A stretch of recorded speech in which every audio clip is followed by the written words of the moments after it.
Hi hello welcome back to my YouTube channel. ഇന്ന് നമ്മൾ ഉണ്ടാക്കാൻ പോകുന്നത് പൈനാപ്പിൾ ചവ്വരി പായസമാണ്. അപ്പോൾ അതിന് വേണ്ടി ഞാനിവിടെ പൈനാപ്പിൾ ആദ്യം ഒന്ന് കുക്ക് ചെയ്തെടുക്കണം. അപ്പോൾ അതിന് വേണ്ടി ഇതേപോലെ ഒരു കട്ടിയുള്ള ഉരുളി അടുപ്പത്തേക്ക് വെച്ചിട്ടുണ്ട്. അതിലേക്ക് ഒരല്പം പഞ്ചസാര നമുക്ക് ആദ്യം ചേർത്ത് കൊടുക്കാം. പിന്നെ ഇതുപോലെ ചെറുതാക്കി കട്ട് ചെയ്തിട്ടുള്ള ചെറിയ കഷ്ണം പൈനാപ്പിൾ ഇതുപോലെ നമ്മൾ ചെറുതാക്കി കട്ട് ചെയ്ത് വെച്ചിട്ടുണ്ട്. അതുകൂടെ അതിലേക്ക് ചേർത്ത് കൊടുക്കാം. അങ്ങനെ നന്നായിട്ട് നമുക്കതൊന്ന് മിക്സ് ചെയ്ത് കൊടുക്കാം.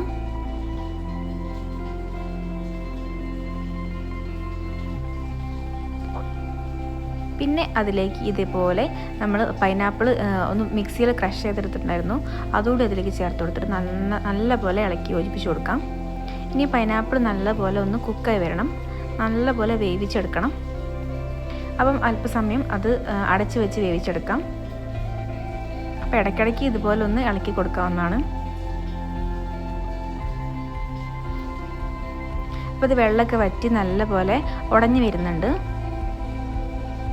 അപ്പോൾ അതേ അവസാനം ഈ ഒരു പരുവത്തിൽ കിട്ടിയിട്ടുണ്ട്. അത് ആ തവി കൊണ്ട് ഒന്ന് നല്ലപോലെ ഒഴിച്ചു കൊടുക്കാവുന്നതാണ്. ഇനി ഇത് നമുക്കൊന്ന് മാറ്റി വയ്ക്കാം.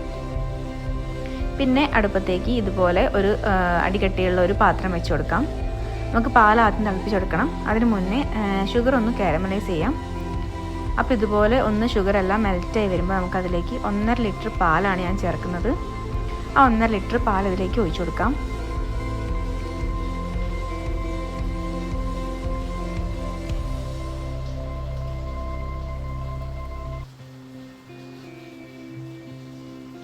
ഇനി ഈ പാൽ നന്നായിട്ട് തിളച്ച് വരണം.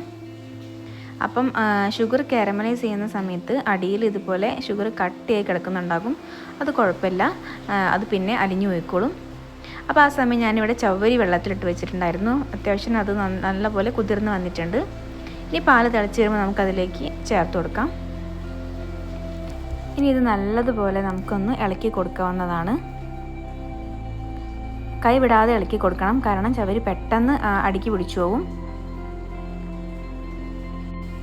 അങ്ങനെ പായസം ഇവിടെ റെഡി ആയിട്ടുണ്ട്. ഇനി നല്ലതുപോലെ ഇത് തണയാൻ വെക്കണം. അതിനുശേഷം മാത്രം ഈ പൈനാപ്പിൾ ചേർത്ത് കൊടുക്കാം.